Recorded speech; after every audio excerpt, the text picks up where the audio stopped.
Dear students of class 11th accountancy and other viewers, welcome again.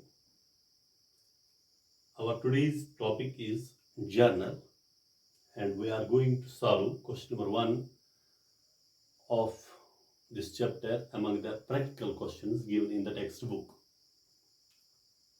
Before today's topic, we have already studied the meaning of journal, its characteristics, features, and especially we have learned the format of journal. Today we will solve the question. Question is journalize the following transactions. हमारे पास transactions दी हुई हैं question में 10 transactions है यहाँ पर. Transaction number 1 है on 1st October 2015 Aslam started business with cash ₹3 lakh. First transaction जो है वो किस डेट पर है? On 1st October 2015 Aslam started business. Aslam ने बिजनेस स्टार्ट की. तो बिजनेस किस चीज से स्टार्ट की जाती है? कैश से. यानी यहाँ पर फर्स्ट जो रो है, फर्स्ट रो में हम लिखेंगे cash account followed by DR, यानी ये डेबिट हो रहा है ये रो. तो ये ऑलरेडी हमने columns of the format of journal पढ़े हैं, उसमें ये चीज हमने सीखी है.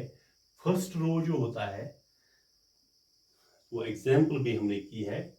इसमें फर्स्ट रो डेबिट होता है और सेकंड रो इसमें क्रेडिट होता है. फर्स्ट रो हमारे पास कैश अकाउंट है, यानी कैश से स्टार्ट होती है बिजनेस. कितना कैश है? 3 लाख. तो पहला रो डेबिट होता है. उसके बाद सेकंड रो में ये जो कैश इंट्रोड्यूस हो रहा है, कैश जो असलम ने दे दिया अपनी बिजनेस को, जब इस कैश की एंट्री होती है बिजनेस में, जब ये इन्वेस्ट होता है बिजनेस पर, तो फिर ये बन जाता है कैपिटल. तो हम लिखेंगे to capital account. To capital account as per the format. तो ये दूसरा रो है. Second row is debit, is called debit. ये 3 लाख. पहले ये कैश था, अब ये कैपिटल बन गया. पहले ये डेबिट था, अब ये क्रेडिट बन गया. तो हम इसके बाद लिखेंगे इसकी नरेशन. नरेशन इस तरह लिखी जाती है कि ये जो अमाउंट असलम ने दे दिया, ये इन्वेस्ट उसने किया एज कैपिटल. तो हम लिखेंगे being amount invested as capital. ये रीजन है इसका. हो गई पहली ट्रांजैक्शन कंप्लीट. इस तरह जर्नल बनाते हैं हम. तो दूसरी ट्रांजैक्शन किस डेट पर है? दूसरी ट्रांजैक्शन है on 2nd October 2015 he purchased goods worth ₹30,000. 2nd October 2015 he purchased. जब परचेज आ गया तो परचेज अकाउंट, ये हमने पहले भी सीखा है डेबिट क्रेडिट रूल्स में भी, और यहाँ ऑलरेडी ये बिल्कुल हम सीख रहे हैं. परचेज अकाउंट या परचेज अकाउंट, ये पहला रो फॉलोड बाय DR. तो कितना है? Purchase goods worth ₹30,000. तो पहला रो डेबिट होता है 30,000. उसके बाद ये परचेज किस चीज से किया जाता है? कैश से. टू कैश अकाउंट, यानी परचेज गुड्स किए हमने गुड्स रिसीव किए, ये डेबिट हुआ. तो रिसीव जो हुआ अब जा रहा है कैश टू कैश अकाउंट. किस चीज से हमने ये लाया? कैश से, which can be credit. Cash हमने दिया 30,000, ये क्रेडिट हो गया. तो इसकी लिखेंगे हम नरेशन. हमने गुड्स परचेज किए कैश से. being goods purchased for cash, being goods purchased for cash, ये होगी इसकी नरेशन। यही चीज हमें फॉलो करना है हर ट्रांजैक्शन में। थर्ड ट्रांजैक्शन हमारे पास है, ये किस डेट पर, हमें डेट लिखना है एक्चुअली, थर्ड ट्रांजैक्शन छोड़ दीजिए, डेट है 3 अक्टूबर, पहले 1 अक्टूबर फिर 2 अक्टूबर। अब तीसरे दिन कौन सी ट्रांजैक्शन हो रही है, 3 अक्टूबर 2015। इसमें क्या करता है Aslam, he sold goods to Umar for cash rupees 9,500, sold goods for to Umar for cash, यानी कैश गुड्स सोल्ड सेल करता है, लेकिन किसमें, कैश, वहां से कैश हासिल करता है, रिसीव करता है, फॉलोड बाय डी आर। ये तो हर फर्स्ट रो पर हर जगह हमें डी आर लिखना है।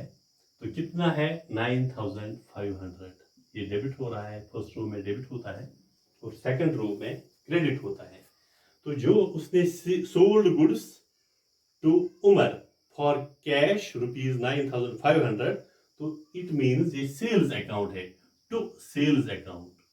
ये जो गुड्स चले गई, हमने रिसीव किया कैश, लेकिन यहां से गुड्स चली गई to sales account, sales account में से कितने के, 9,500 के। इट मीन्स ये क्रेडिट हो गया। तो हम क्या लिखेंगे, इस वक्त पहले परचेज हो रहे थे गुड्स, अब वही लिखना है, लेकिन वहां परचेज, यहां sold, being goods, being goods sold to Umar for cash. ये होगी थर्ड ट्रांजैक्शन कंप्लीट। उसके बाद फोर्थ ट्रांजैक्शन, किस डेट पर, ऑन 4 अक्टूबर 2015, 4 अक्टूबर 2015 को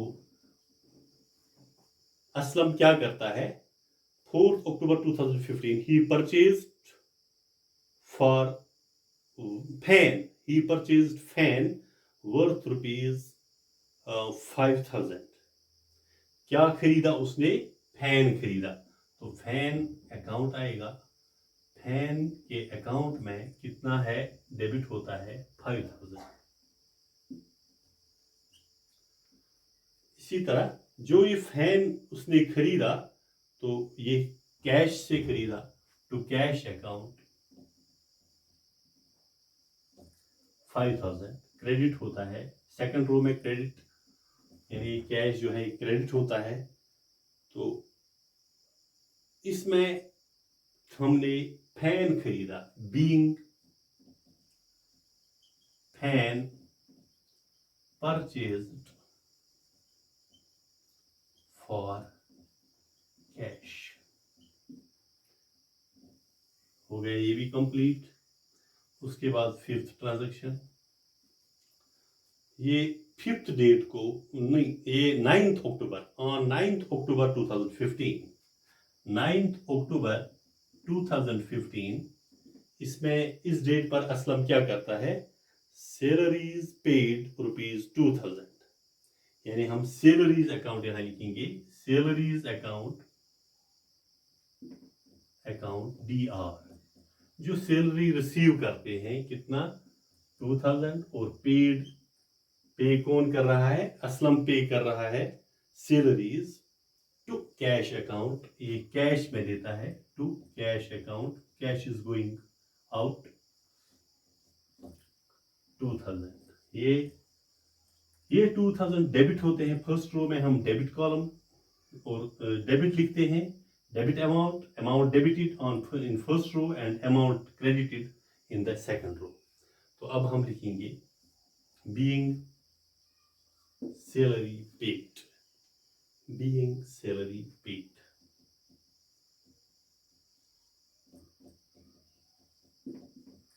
ये हो गई फिफ्थ ट्रांजैक्शन कंप्लीट। अब सिक्स्थ ट्रांजैक्शन, किस डेट पर, 6 transaction on 11th October 2015 purchased furniture from Sulaiman worth rupees 7,000 in cash. 11 अक्टूबर 2015 को सुलेमान से परचेज कर रहा है फर्नीचर, तो फर्नीचर अकाउंट है, furniture account followed by DR. How much? 7,000. ये फॉर कैश है, तो टू कैश अकाउंट, ये थोड़ा सा राइट साइड में लिखना है, टू कैश अकाउंट, ये क्रेडिट होता है 7,000. तो फर्नीचर हमने क्या किया? परचेज किया कैश से. Being furniture purchase for cash. ये सेम मेथड फॉलो करना है. ये ट्रांजैक्शन भी कंप्लीट होगी. अभी इस क्वेश्चन की 4 ट्रांजैक्शंस बाकी हैं, तो उनका भी यही मेथड है, बिल्कुल यही मेथड फॉलो करना है. तो सिर्फ एक जगह पर डिफरेंट हो सकता है, जहाँ पर क्रेडिट होगा वहाँ पर बिल्कुल यही, फॉर एग्जांपल लास्ट पर है, ये क्रेडिट हो रहा है एक जगह, तो जिस जगह ये क्रेडिट होता है उस जगह हमें क्रेडिट अकाउंट दिखाना है. तो वो आगे हम जो बाकी न्यूमेरिकल्स करेंगे.